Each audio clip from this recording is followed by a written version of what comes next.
We're happy to have you on the air with us today, Steve, and hope you stay healthy. We paid interest to some of the things you've written and said in recent week and a half about the Bills in free agency. You really like the addition of, the Bills have been active in free agency, and you like, in particular, the addition of defensive end Mario Addison. You say it's the most underrated signing in free agency in the whole league. What do you like about that move, Steve? Well, I think so. Look at his numbers, right? Okay, so he was playing on a team that, wasn't the type of team that would get, Carolina, that would get leads and, you turn pass rushers loose. He was playing a team that was losing a lot of ball games, going toe-to-toe in games, and he's still averaging almost 10 sacks a year over the past 4 years. I think he's got 39 or 39 and a half the past 4 years. A very, very solid player.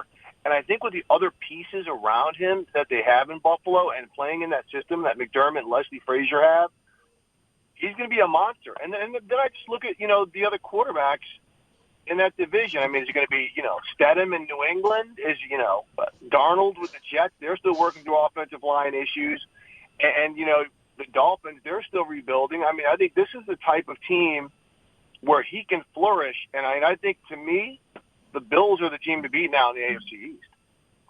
Do you think, and I know you just kind of get into a little more specifics about why you think that. Is it because of some of the signings like Mario Addison, or is it because of other things like Tom Brady leaving the AFC East, like quarterback Phillip Rivers is no longer in San Diego? Some of these quarterbacks are switching around and teams are revamping a little bit. Is it what the Bills have done or what other teams have fallen to?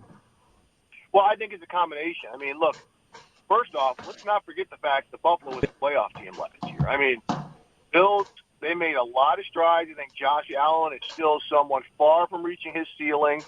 They seem to have developed the proper culture there and the way they built this team. They've got a certain type of player, very hard-nosed, very disciplined. When you watch the Bills, they're very disciplined with a lot of the things they do. So let's look at the fact that this is a pretty good team as it was. Tom Brady leads the division. The Patriots, they've lost some key players on that team. They've lost some guys off that defense that was really good as well. That's part of it. And when you look at that division, again, I think because Buffalo was a good team last year and they're a team on the come up, and you lose Tom Brady, I just think that the Bills right now are the team to beat. I'm never going to discount the Patriots until we see it. But I think they are the team to beat in that division, and there's no reason that they should not be in play with the rest of the AFC. We know the Steelers are going to be good. The Ravens are going to be good. The Chiefs are going to be good. We'll see what happens in the AFC South. I think Houston they really weakened themselves by losing DeAndre Hopkins. But I just think Buffalo is a team over the next couple of years. They're going to be a pain in everyone's backside, and they're going to contend. With Steve Wyche, NFL Network host, analyst, reporter. Hey, Steve Tasker and I have been talking pretty much for a week or so about some of the free agent signings the Bills have made, including one yesterday with an offensive lineman, Darrell Williams from Carolina.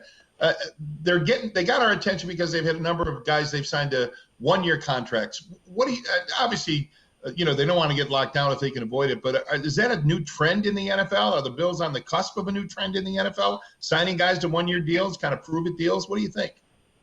You've seen it more and more over the past 2 or 3 years that basically after the first day or two of free agency, almost every deal that comes about is a 1 or 2 year deal. And if it's a 2-year deal, it's one that either the player or the team can get out after a year.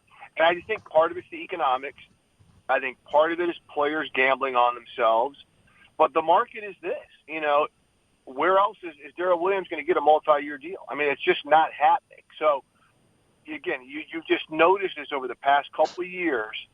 More and more of these 1 and 2 year deals are taking place, and I think the players want some of it to have some flexibility, but also the teams to have some flexibility. Again, be it prove-it deals or whatever the motivation, because the market's not there for a long-term deal. That's just kind of the way things are shaped up.